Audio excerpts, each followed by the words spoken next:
Today, in Part 9, Section 11 of the Vigyan Bhairav Granth, we will elaborate on the second verse of the meditation on the entire body and the world, the meditation on consciousness, Chinmaya, described in Karika 65, the Shiva-Shakti dialogue, etc., related to the original Sanskrit verse. Okay, let's dive into this. Welcome to today's explainer, where we're unpacking one of the most fascinating and, frankly, historically profound manuals on human consciousness ever recorded.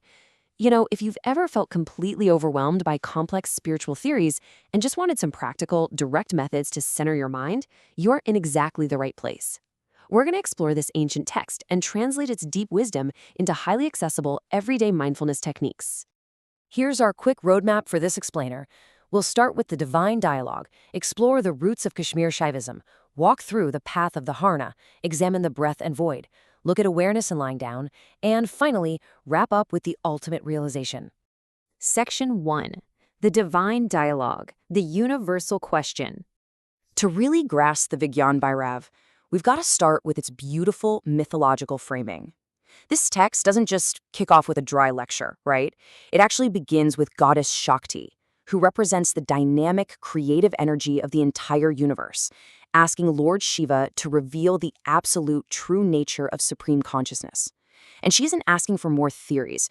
She wants the direct, unfiltered reality of existence. You can see the physical reality of his answer right here on the cover of this highly regarded 1991 Hindi commentary by Sri Bapalal Anjana. Just look at that striking illustration of the chakra system. This isn't just a book of myths. It's literally a meticulously preserved manual of internal human anatomy and spiritual technology. By anchoring our explainer in this authentic commentary, we're making absolutely sure we explore the true depth of the original Sanskrit verses. Section 2. Roots of Kashmir Shaivism, a philosophical foundation. So, the Vigyan Bhairav is a cornerstone of this brilliant philosophical system known as Kashmir Shaivism, which flourished in the Kashmir Valley centuries ago. Now, this tradition is incredibly rich, and it basically divides its foundational literature into three main categories. First, there's Shastra, which focuses on the subtle, divine pulse or vibration of the universe. Then there's Shastra, which is all about the philosophical recognition of your own divine nature. But the Vigyan Bhairav, it falls squarely under the first category on our list, Agamastra. And this is absolutely crucial. Agamastra means it prioritizes direct, experiential tantric practices and meditation techniques over mere intellectual theory. Simply put, it's not about what you believe, it's about what you can directly experience in your own body and mind. Section 3. The Path of Dharana, 112 Techniques of Mindfulness. Now, what's really interesting about this is how Shiva answers Shakti's ultimate question. He offers her exactly 112 distinct techniques. In the text, these methods are referred to as dharanas. Let's demystify that Sanskrit jargon right away, though. When we say dharana, we're simply talking about concentrated focal points of mindfulness. You can think of them as experiential meditation techniques that guide you toward an absorption in higher consciousness. They aren't about escaping reality, not at all. They're incredibly practical tools for everyday awareness. Whether it's looking up at the sky, listening to a sound, or just noticing your breath, a dharana uses the ordinary to unlock the extraordinary. And this comparison brilliantly illustrates exactly why the Vigyan Bhairav was so revolutionary for its time. In a lot of traditional, dualistic, or purely Vedic frameworks, the focus is heavily on external worship, rituals, and pretty rigid rules. But this text, it champions a radical shift. The agamic practice presented here is non-dual. It tells us that the divine isn't just out there in some temple, it's right here, in your very own awareness.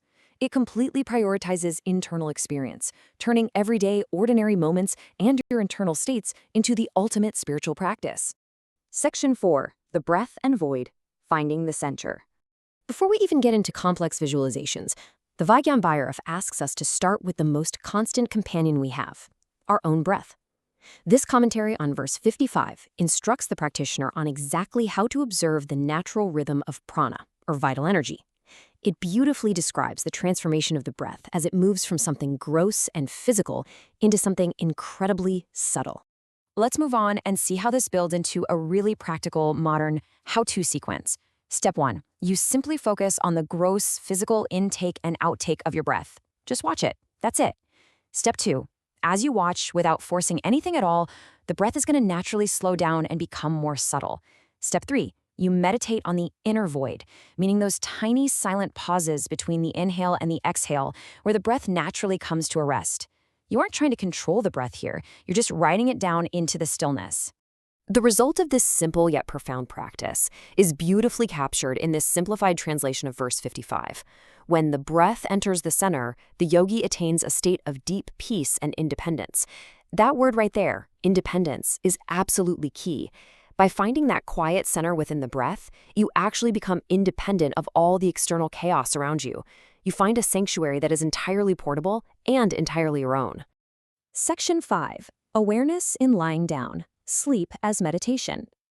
Now, if you thought meditating on the breath was accessible, just wait until you see how this ancient manual turns even the mundane, everyday act of falling asleep into a powerful meditative path.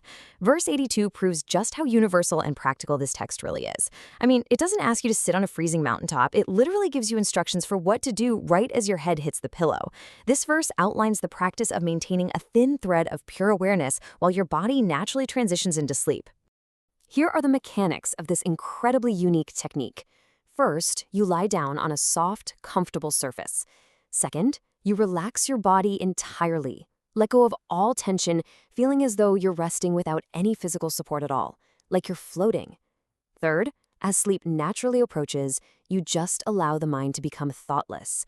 And fourth, this is the real game changer, you maintain pure, empty awareness during that exact transition between waking and sleeping. The goal isn't to fight off sleep, not at all. Instead, it's to gently carry that spark of conscious awareness directly into the resting void of sleep itself. Section 6. The ultimate realization, universal consciousness. So we've looked at the breath and we've looked at sleep, but let's zoom back out to the macro level to explain the why behind all of this. What is the ultimate goal of these 112 techniques? Well, it certainly isn't just to get a good night's rest or to lower your heart rate, although, hey, those are great side effects. So the crucial point is summarized right here. The ultimate goal is the constant realization of the universe as a manifestation of pure consciousness.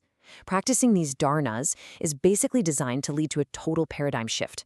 It's about cultivating the ability to see Shiva-Tava, divine consciousness, in absolutely everything.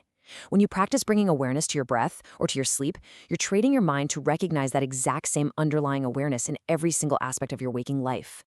I want to leave you with this final, provocative thought to consider today. How would your perception of your daily reality shift if you viewed every ordinary moment, the stressful commute, the quiet cup of coffee, the simple act of falling asleep, through this lens of continuous, mindful awareness? The Vigyan Bhairav suggests that the divine isn't hiding from us. We just need to learn how to look. On behalf of the Vedmata AI family, if you found our presentation informative, please share our video as widely as possible so that the authentic knowledge of Indian Vedic texts can reach the masses. Come, let us all participate in this yagya of knowledge. Har Har Mahadev.